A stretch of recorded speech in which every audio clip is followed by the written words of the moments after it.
Rob, you're just beginning a sabbatical year. True enough. And I understand after that you're going to spend probably a second year away from the university, taking a leave of absence. Now, what I'd like to ask you is, how do you plan to spend your time? And do you see it as a significant turning point in your life? I see it as a significant turning point in my life. How I'm going to spend my time, I'm not at all clear. It seems to me I have to divorce myself from the idea of being a professional academic and see that as one of the options which I could be taking up, but not the thing that I am certainly going back to because that's my secure base in life, so that I'm just spending a year or two somehow toying with other things. It seems to me important that I become more open to the idea of being something else altogether, which might be a writer, which might be a filmmaker, which might be working at some other kind of occupation employed by somebody. I think myself that I need to be working for somebody other than myself. And I want for the time being during the sabbatical to be writing. There's a couple of books too that I think I can write and would like to get out of the way, and it's nice to have written books. But to be self-employed or to have nothing else to do, to be responsible to nobody except oneself, to spend time writing or reading or getting up in the morning looking at the paper or something, is too undisciplined. And I don't think I have in myself the resources to be sufficiently disciplined when I have nothing to do and nobody to be responsible to. So I like the idea of working for some other kind of employer or some kind of, process or activity which requires me to act in certain ways, that says this is what you have to do for the next 2 months, which is not going to school and sitting around reading books and marking papers and going to committee meetings and talking to people in the evening about film or Shakespeare or whatever. I would very much like the kind of relaxation that would come from a subordinate position. I would like to have a job where I was told what to do, and I could do it perfectly adequately or perfectly satisfactorily and then be quite free to do other things. Because the trouble we've all found with the academic life is that you have never really worked hard enough. And every time you say, oh, I'm going to take Sunday off, you think, yes, but I could be reading an extra book, or I should be marking those papers, or what about Thursday's lecture? Whereas a job that says, if you have done this by Friday evening, then you are totally free to do something else, would be, I think, very creative and relaxing, and one could throw oneself into other activities without feeling you were wasting time or being irresponsible. But as for what to do on the sabbatical, I don't know, beyond about Christmas. We're talking of making a film, of finishing 2 books. The one on Canadian film, if it gets written, has got to be written soon. The Saints book could go on rather longer, but again, it mustn't drag on. We go traveling somewhere. I don't know. I have no clear idea of what we're going to be doing in February at all. Where we're going to be or what we're going to be doing is totally blank to me. You have, at times, suggested that you would like to travel quite extensively again, that in fact one of your ideals for living is to be pretty constantly on the move, not to settle for any length of time in any one place. Do you see, after a period of, I believe it's about 12 years, you've been stationary, rooted in Canada with no really significant traveling in that time period at all, except 1 2-month period in Europe, I believe.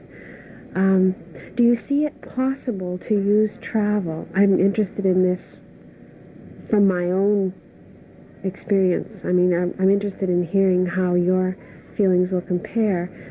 Do you see it possible to use travel specifically as a way to break out of the settledness, or to use a more loaded term, lethargy, that a routine life creates? What I'm afraid of about travel is the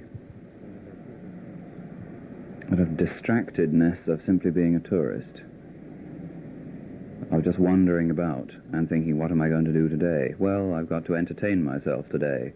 I might go to an art gallery in the morning and sit in a cafe half the afternoon and walk about the streets at night or watch the fishing boats or do something, I feel that I would get rather quickly, I'm not sure about this because I've never really tried it, but I'm afraid of becoming listless and vacant. And there's something about being a tourist that you just march about cities and you get sore feet and it begins to become almost a sort of labor. Now that's worrying. I don't know, I'm not trained to enjoy myself creatively. It would seem to me the better way to say that would be that sense has been trained out of you to enjoy yourself spontaneously in exotic foreign places, and something else has been substituted. It sounds to me as if, and I'm going beyond the information that I'm gathering from you as I talk to you now, but I get hints even in your conversation now that you are product-oriented, that although you like the Pater-esque idea of a cult of experience in some ways, that you feel somehow that is too evanescent, that at the end of your life you want to have a huge curriculum vitae which says Robert Fothergill and goes on for 30 pages and says all these amazing tasks that he's done, whereas 2 years traveling in through the world, you couldn't really put down to anything. You wouldn't want to put it on paper in that way. It's not a bureaucratic accomplishment. Certainly, I think I've got in my mind very deeply the idea that if you don't do something recognizable, which might be, I mean, it's most easily recognizable, say, in writing books, because there is a book which is in a library with catalogue number PR908F2, and nobody can deny that, unless is that who you are, and a person can be summed up by his list of publications or something. That's too simple. Traveling, if it merely means floating about, enjoying yourself. I've been floating about, not exactly enjoying myself, but floating about for years and years, doing nothing in particular, it seems to me. Now, travel, if it meant going to China for 2 months and really trying to find out something about China. And in a way, there's all sorts of hints of Protestant work ethic under here.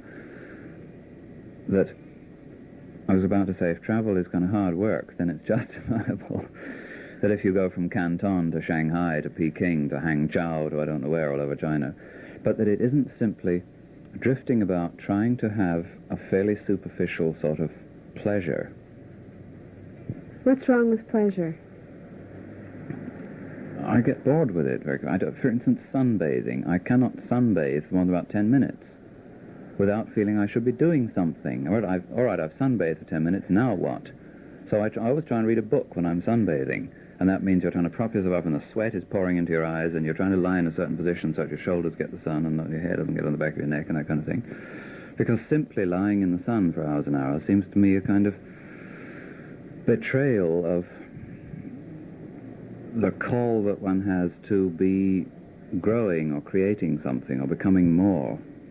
Becoming perfect, you see. One is called upon to become perfect and not just, pass the time.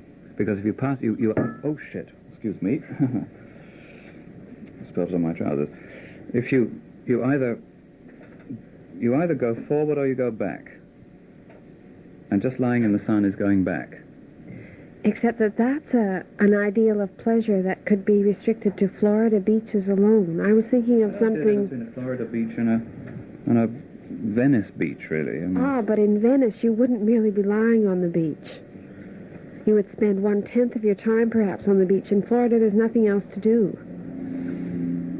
All right, so in Venice you walk around St. Mark's and you sit in rather more attractive cafes than you perhaps would in... Why, where did this come from?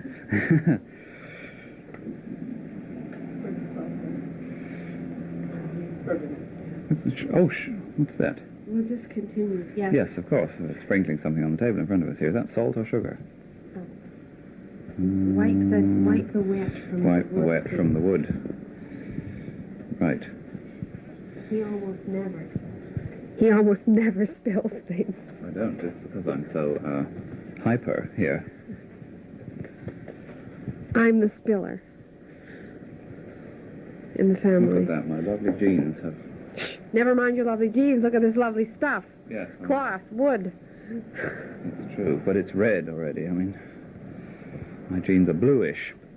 I think there's something between that very lazy, passive, self-indulgent kind of pleasure and